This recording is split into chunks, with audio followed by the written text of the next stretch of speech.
Esto es lo que debes saber. En Infinita 100.1, ¿qué hay de nuevo? Conversamos en ¿Qué hay de nuevo? Con el diputado, candidato presidencial y presidente del Partido Nacional Libertario, Johannes Kaiser, quien está en el estudio con nosotros. Diputado, ¿cómo está? Muy buenas tardes. Muy bien, gracias. Muchísimas gracias por la invitación. ¿Cómo le va, diputado? Buenas tardes. Diputado, candidato, le dicen de todo, ¿no? De todo. Y me dicen Joe también los amigos. Ya, está bien. Vamos a decir, diputado, el cargo que representa en la República. Estaba viendo justo acá, el CERVEL había publicado la foto de los presidentes de partido que hoy día inscribieron este pacto parlamentario, ¿no? El Partido Republicano, Partido Social Cristiano y el Partido Nacional Libertario. Cambio por Chile se llama este pacto. Usted dijo que es una alternativa que se le ofrece a Chile, una nueva forma de hacer política. ¿Cómo se puede describir esa nueva forma de hacer política? Bueno, en primer lugar, felicitar a la Fiscalía y a la investigación por haber descubierto, haber resuelto tan rápido el caso en Quilicura. Creo que nos devuelve un poco de tranquilidad. Estoy seguro de que las personas que cometieron ese delito no debían estar en Chile. Así es que hay un palo indirecto al gobierno que no está expulsando a los delincuentes que dejó entrar. Bueno, pero pasando a lo que nos convoca, que es un tema más político partidista. Si se dan cuenta, normalmente en Chile las candidaturas y los pactos se inscriben el último día.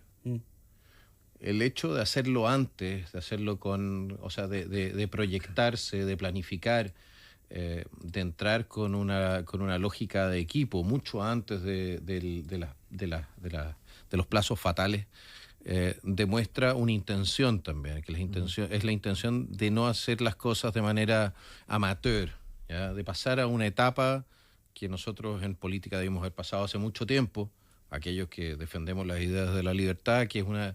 No voy a hablar de una profesionalización, pero sí de hacer la política como un tema serio, no solamente, no continuar con la lógica del siglo XIX, de alguna manera, de que la política se hace en los tiempos libres. Y eso significa también entrar con una aproximación de especialización en lo que van a ser nuestros servicios de representación política, si lo quieren decir así. Y optimizar de esa manera, por supuesto, también lo que espera la gente de nosotros, que es que los atendamos, que atendamos sus necesidades, que atendamos sus dolores de la manera más eficiente posible. Diputado, ¿qué pasó que no hubo acuerdo con Chile Vamos? ¿Cuáles fueron para usted las principales líneas rojas que no lograron consensuar? A ver. Porque Chile Vamos, hasta el último día insistía en una lista única, ¿no? Me parece muy bien. Yo no recibí nunca una comunicación oficial de Chile Vamos. Así que entiendo, por un lado, es lo mismo que el tema de las primarias, ¿ya? Con esto de la lista única también. O sea, nunca una comunicación oficial. Siempre todo por la prensa. Y cuando las cosas se hacen por la prensa es porque no se están haciendo en serio. Eso es lo primero. ¿Ya? Es una operación mediática. En segundo lugar, hacer presente lo siguiente. Nosotros nos abrimos a una primaria que por lógica, digo los nacional libertarios, que por lógica habría ido probablemente también con una unión parlamentaria, ¿ya? En un momento, hace unos, diría, año y medio atrás, febrero, y a nosotros no nos pescaron, pero ni en bajada. En buen chileno, les ofrecimos sentarnos a discutir sobre los mínimos políticos comunes. No nos pescaron. Cuando nosotros empezamos a trabajar entonces con un pacto parlamentario con Republicano y Social Cristiano, entonces aparece Chile Vamos y nos dice que ellos sí quieren. Pero la verdad es que lo habían hecho después de aprobar la reforma previsional, donde nosotros habíamos puesto la línea roja. Acá mismo lo dijo, de hecho, en una entrevista a comienzos de año. Sí. Entonces, ¿qué más? Ustedes aprueban esto y no vamos a ir con ustedes, no los vamos a subsidiar, no les vamos a aceptar esto porque ya han cometido demasiadas faltas contra aquello en lo cual nosotros creemos.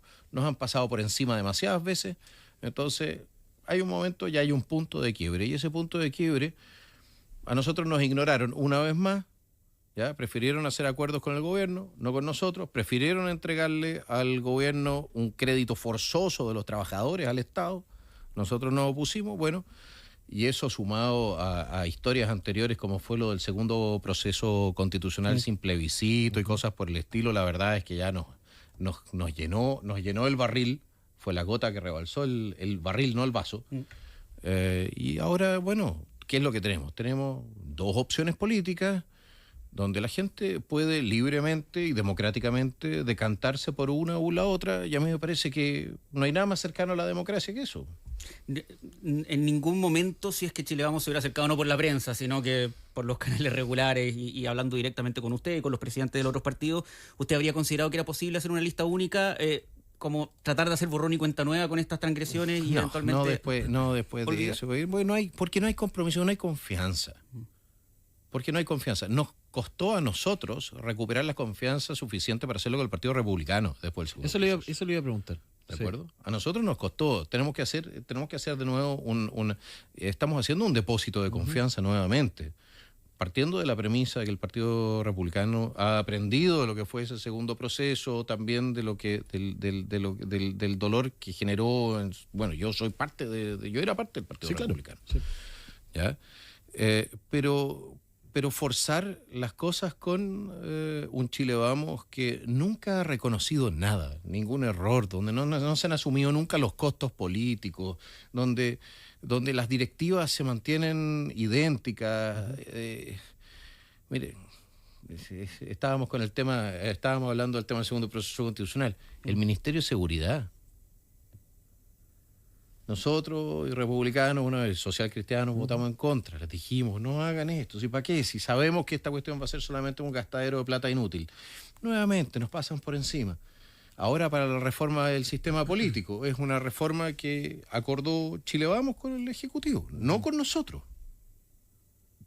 Entonces nosotros no le interesamos a Chile Vamos desde el punto de vista de lo que es la cooperación política, a menos que sea para el día de las elecciones. No, pues así no. Oiga, diputado, y a propósito de eso mismo, ¿esto se extrapola también a Evelyn Matei? Yo tengo la mejor opinión de Evelyn Matei, personalmente. ¿De acuerdo? Creo que teniendo diferencias políticas importantes, como se vieron ayer en Enatrans, respecto, por ejemplo, del tema seguridad, tengo la mejor opinión de ella. Creo que está encabezando una coalición que todavía está buscando su propio eje político de alguna manera, porque se alejó del original y todavía no decanta bien, ¿ya? Creo que tiene buenas opciones de sumarse a ese centro que está formando en este momento amarillos y demócratas, y en la medida en que se vayan consolidando y tengan un buen resultado, podremos conversar respecto de qué espacios políticos podemos gestionar en manera conjunta y cuáles no. Entonces usted dice que hoy día Chile Vamos no representa a la derecha, es un partido más que se fue corriendo hacia un centro. Bueno, siempre quisieron irse al centro. Lo que pasa es que ahora llegaron al centro y no les gusta el centro, pero hay que tener cuidado con lo que uno quiere. La razón por la cual se genera el Partido Nacional Libertario, el Partido Republicano, el Partido Social Cristiano, es porque en algún momento Chile Vamos efectivamente abandonó posiciones que eran las posiciones que nosotros representábamos. Eso no es ningún secreto. Nosotros no emanamos de la nada. Yo mismo fui militante UDI durante muchos años.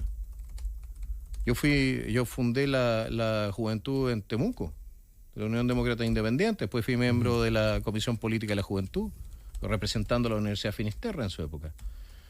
Entonces, no es que uno venga de otra matriz.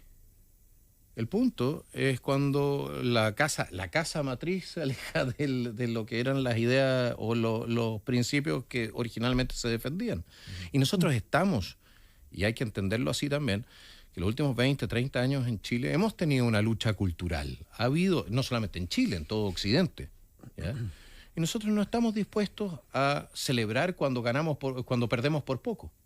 Estamos cansados de perder y de que el escenario político se corra cada vez más hacia la izquierda hasta el momento que ya no podemos reconocer nuestra propia sociedad. Y no nos podemos reconocer en ella o no nos gusta cómo está funcionando.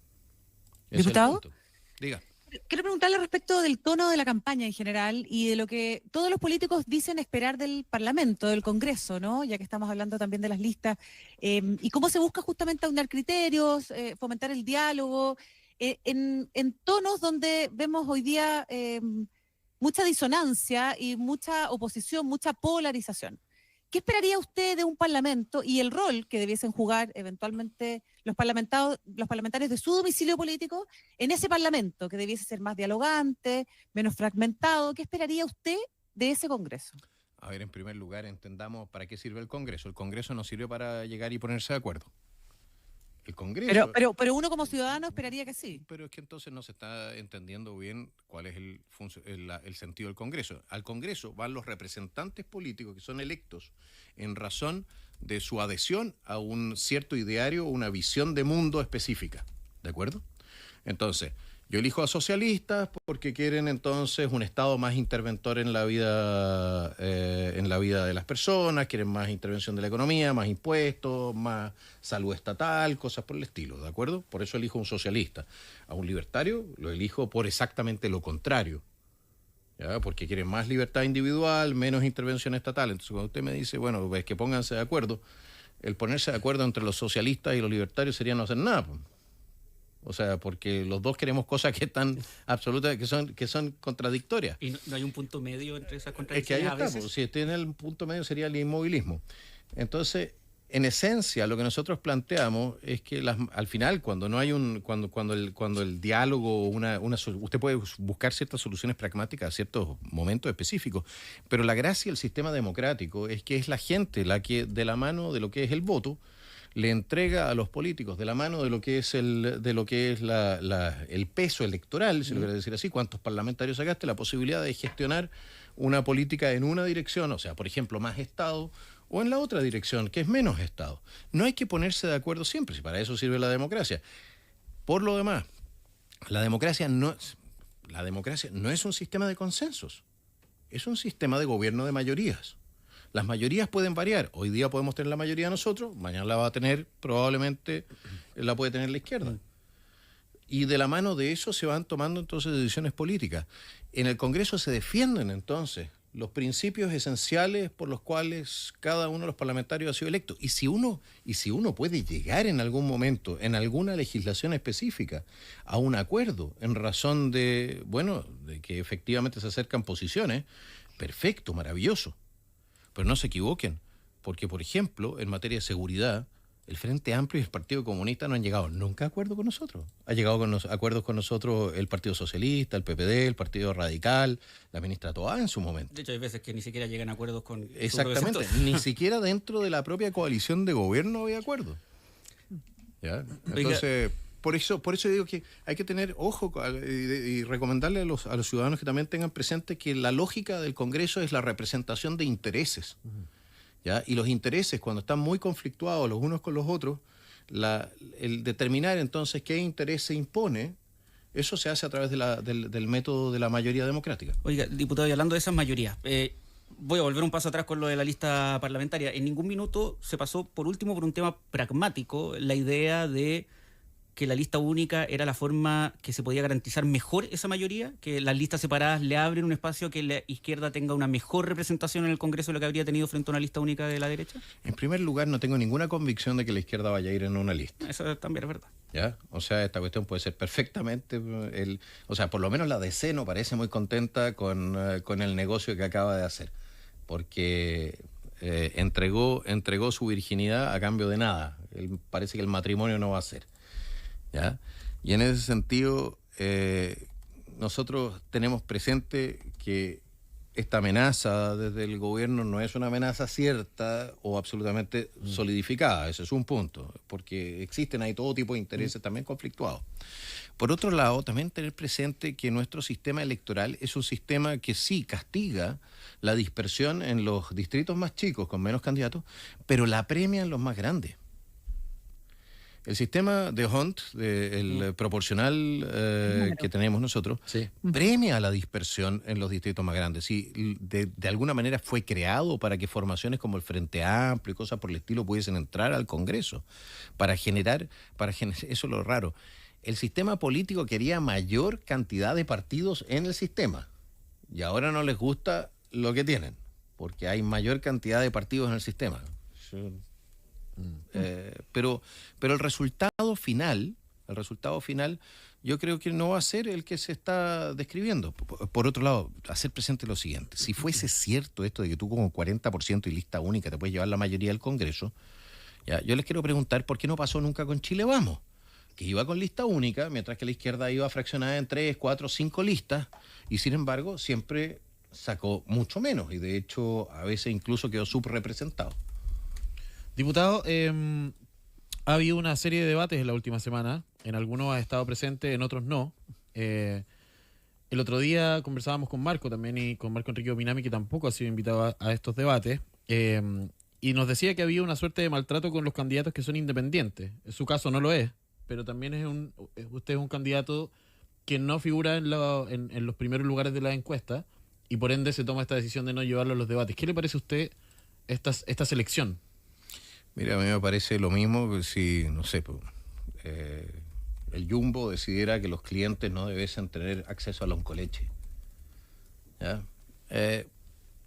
Hay una oferta política. Esa oferta política es cierto, está dispersa.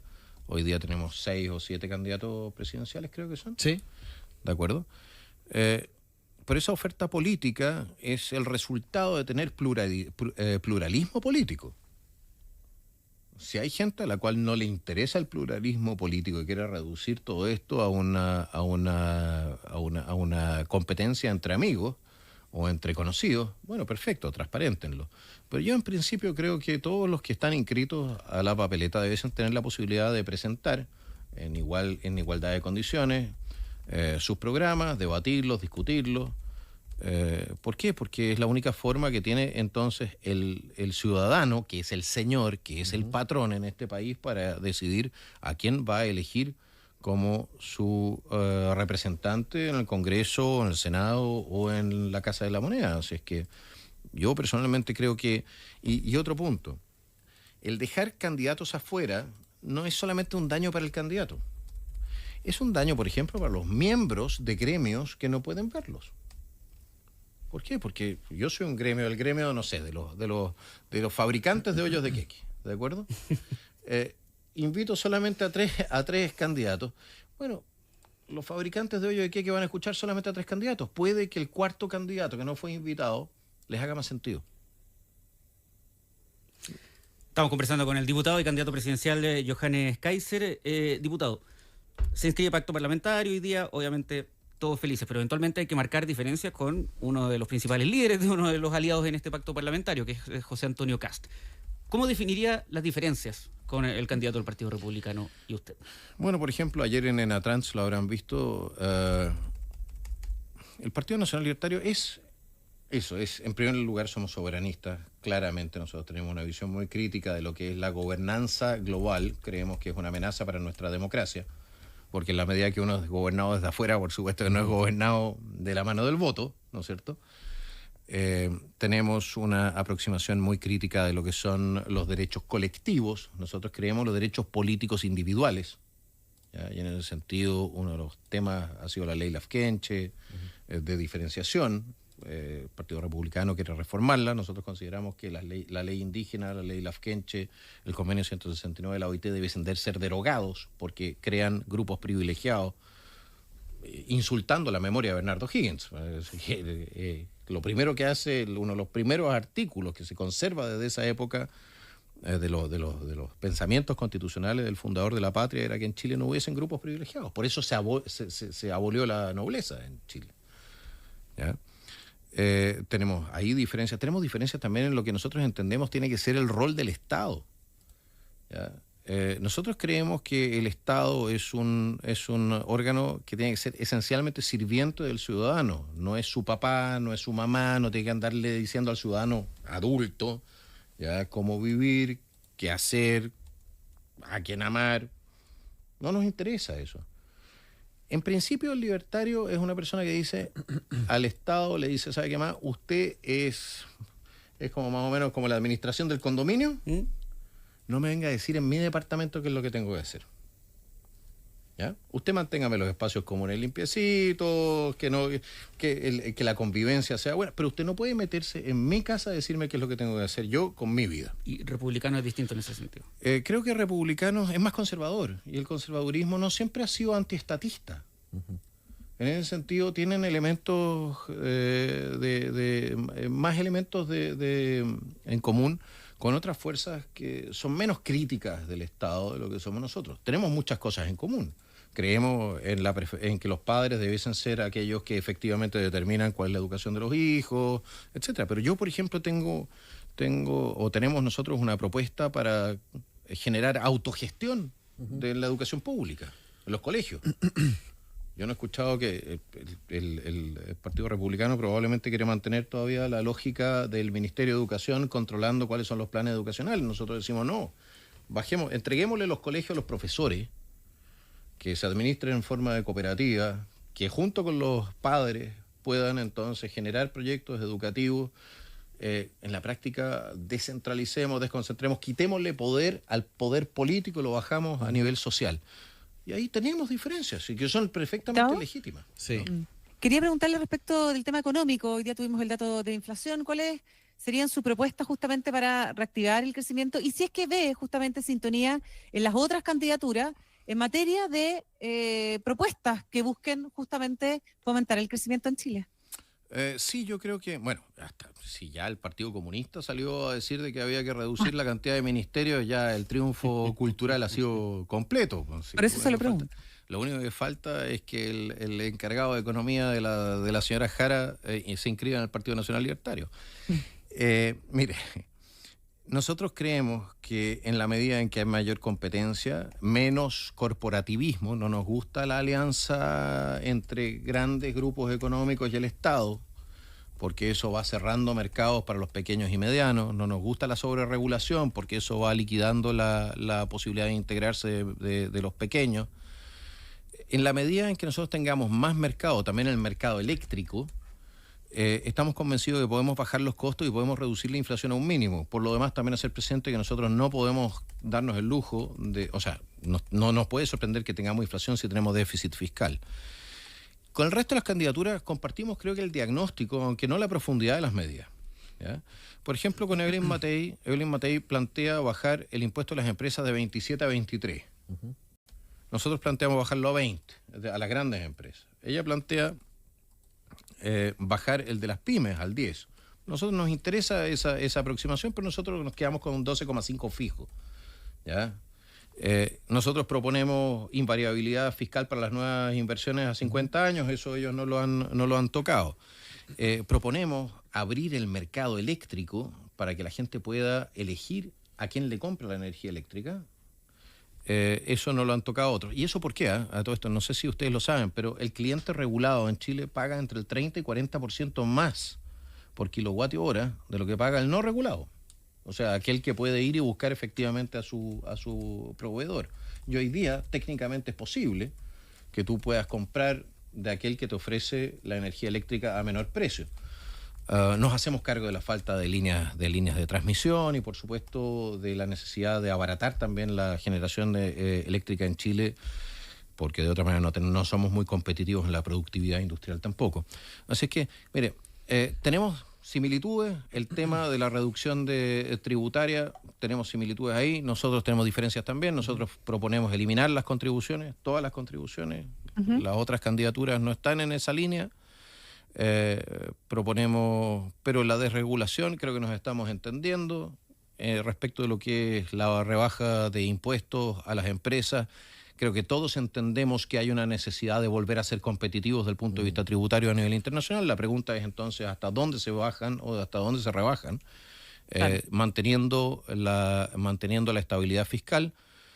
Y después viene la discusión sobre dónde vamos a recortar gastos, porque evidentemente que no puedes recortar ingresos, transformarlo o sea, reducir los ingresos por el lado fiscal y no reducir el gasto fiscal, porque te queda la escoba.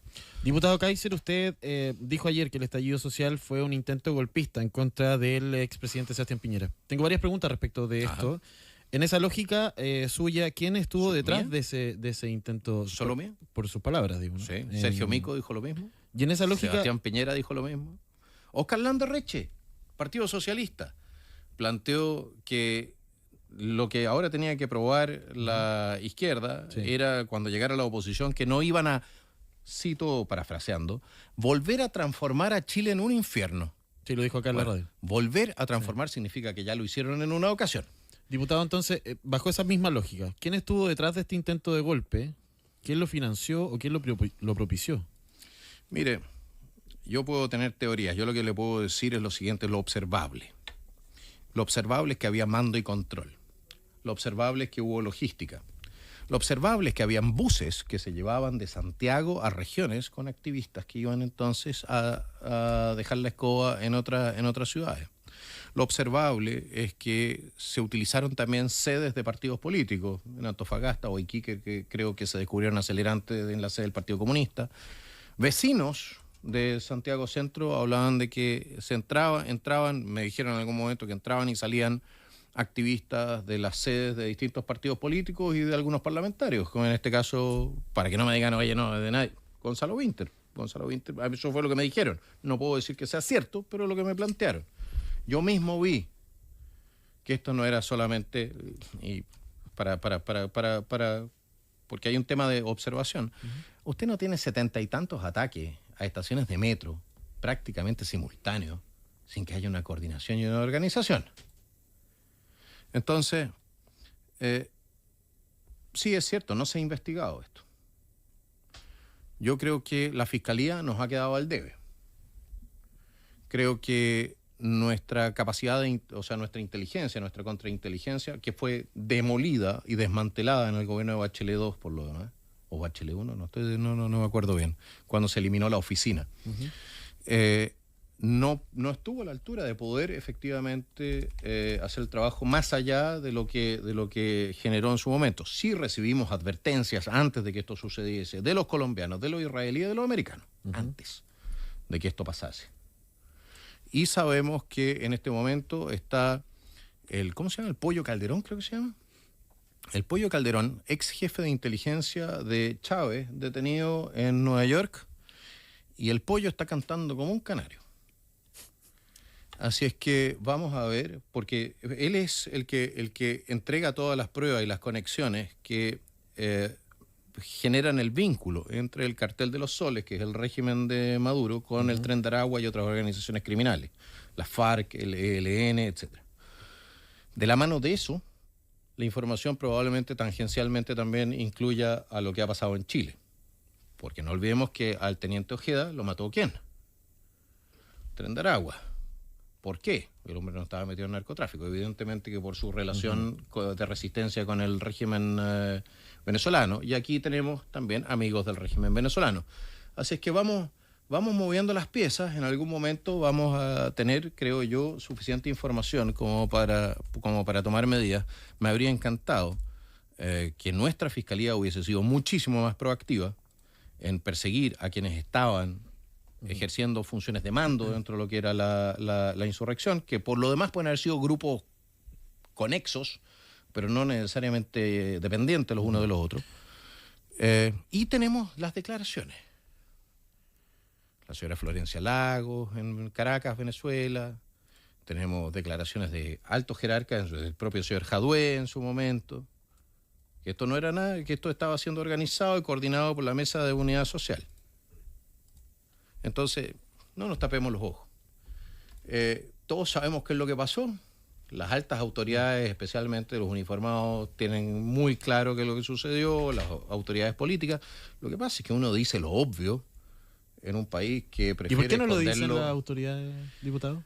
¿Por qué usted cree que están escondiendo información? Estas autoridades, estamos hablando de este gobierno. ¿Sí? O sea, podrían decirlo, pero sería incómodo. Claro, que sería incómodo, pero por ejemplo, ¿por qué no lo dice incluso la propia Fiscalía? Bueno, eso es algo que hay que preguntar. Yo soy uno de los parlamentarios que llevó en su momento al fiscal de la metropolitana, ¿cómo se llama? Javier Almendari ante la Corte Suprema solicitando su remoción. Uno de los 10 parlamentarios, la Corte Suprema nos rechazó nos rechazó esta solicitud, pero lo hicimos en razón de que considerábamos de que no había cumplido con su deber. Uh-huh. ¿Y qué es lo que sucede? Cuando la Fiscalía, por A, B o C razones, no cumple con su deber, se transforma en instrumental, más allá de si hay una voluntad o no. ¿Ya? Pero se transforma en instrumental para lo que fue el movimiento subversivo de ese momento. Si tú te dedicas como fiscalía solamente a perseguir a carabineros y no buscas a los planificadores de lo que fueron los ataques a las estaciones de metro, o dicen, no, aquí no pasó nada, se me va a disculpar, pero todos los observadores nos quedamos un poquitito con la pregunta, ¿qué pasó ahí? Diputado, a Evelyn Matei le valió varias críticas, incluso hay quienes atribuyen una baja en las encuestas importante a partir de sus dichos sobre los muertos inevitables en el golpe de Estado. Esta semana incluso tuvo que salir a pedir disculpas. Usted ha dicho que apoyaría en un contexto de una entrevista un nuevo golpe de Estado si se repitieran las condiciones del pasado. ¿Usted no se arrepiente de esos dichos? ¿No pediría disculpas como Evelyn Matei? ¿Y qué le parece que Evelyn Matei haya tenido que salir a pedir disculpas? A ver, en primer lugar... ¿Quién es usted para pedirme a mí que pida disculpas? Uno. No, yo le pregunto. Ya, pero uno. Les voy a decir una cosa. Yo tendría que pedir disculpas por Frei, por Eduardo Frei Montalva, por Jorge Alessandri Rodríguez, por Gabriel González Videla, por la Corte Suprema, por la Contraloría de la época, por el Congreso de la época. Todos ellos estaban de acuerdo con que se pusiese fin al gobierno de Allende. ¿Voy a andar pidiendo disculpas por estar de acuerdo con ellos? No creo que sea una buena cosa. ¿Ya? Si usted tiene un gobierno ilegal, no importa si es de derecha o de izquierda, si el gobierno se pone al margen de la ley y la Constitución, si forma guerrillas, si persigue a sus opositores políticos, si los trata de controlar por el hambre, si viola sus derechos fundamentales, bueno, oiga, si la institucionalidad dice que se tiene que ir, se va. Y se va como tiene que ser. Ahora, respecto de la decisión de Evelyn Matei de pedir disculpas, yo no creo que haya tenido que pedir disculpas. Nadie tiene que pedir disculpas. Lo decidió. Lo decidió así. Ahora, si considera que eso es necesario, yo creo que está dentro de su autonomía. Yo creo, eso sí, que hay un problema aquí de lógica, ¿ya? Porque ella dijo algo que es evidente. Yo no puedo prenderle fuego a una casa y después sorprenderme de que se queme. ¿No es cierto? Entonces, si hay una solución de fuerza a un gobierno, no me puedo sorprender de que hayan víctimas, de que hayan violaciones de derechos humanos. ¿Es evitable? Evidentemente que es evitable. ¿Cómo lo evitas? Bueno, en primer lugar, no llegas a la situación en la cual la solución es la única solución que queda, es la solución de fuerza, ¿no? Tú tienes que impedir que se produzcan los inicios. ¿Cuáles son los inicios? La violencia política. Es la identificación de partidos políticos con la violencia política o el desconocimiento del valor de la democracia para la paz social, ¿ya? Es el adherir a proyectos totalitarios, ya sean estos racistas o de corte de lucha de clase. Bueno, si tú evitas eso, bueno, no vas a terminar en un conflicto armado. Si empiezas por ese lado. Si cumples con la ley y la Constitución, no vas a terminar en un conflicto armado. Si respetas la democracia, que te permita, la gracia de la democracia es que te permite salir de los gobiernos, incluso de muy malos gobiernos, de manera pacífica. Si esa es la gracia, la gran gracia de la democracia es esa, no es que sea un valor, es un valor por los resultados, ¿de acuerdo? Entonces, en la medida que todos respetemos la democracia, no vas a tener esas salidas violentas. Eso es lo que nosotros creo que, a lo que nosotros tenemos que adherir como sociedad, con toda la convicción del mundo, y tenemos que rechazar a los violentos, ¿ya? Para impedir que en algún momento exista no la salida pequeña violenta, sino que la salida grande violenta. Por eso que rechazamos, y por eso que nosotros hemos planteado en más de una ocasión, lo votamos en el Congreso, planteamos que todos los partidos políticos tenían que rechazar la violencia como método de acción política. Bueno, adivine quién votó en contra. Partido Comunista del Frente Amplio. Hace 2 años atrás, no hace 30. Entonces, y cuando usted habla de violencia, está hablando de la violación de derechos humanos. Nosotros decimos, todas las formaciones políticas deberíamos rechazar entonces el uso de la violencia, que es la violación de derechos humanos, porque yo a usted le aplico violencia, le voy a causar dolor, le puedo causar un daño pasajero o permanente, puede incluso costarle la vida. ¿Cómo no rechazan la violencia como método de acción política? Bueno, y ahí se ven también los nexos que tiene hasta el día de hoy el Partido Comunista, con organizaciones que sí ejercen la violencia como método de acción, y lo lamento mucho, pero a nosotros nos pueden venir a criticar mucho por el tema de hace 30 años atrás respecto de cuál es nuestra visión, y soy partidario del debate, cuál es nuestra visión de si era necesario o no era necesario, si era justificable o no era justificable. Perfecto, hablemos de eso, podemos hablar todo lo que quieran, pero ¿por qué no hablamos una vez de los movimientos políticos que hoy día legitiman la violencia como método de acción política y por lo tanto la violación de derechos humanos? Johannes Kaiser, diputado y candidato presidencial del Partido Nacional Libertario. Nos pasamos mucho en la hora, pero nos embalamos conversando. Oye, así que buena conversa, Oiga, gracias, diputado. Muchas gracias por haber venido para acá. Que sea un buen fin de semana. Gracias, diputado. Y muchas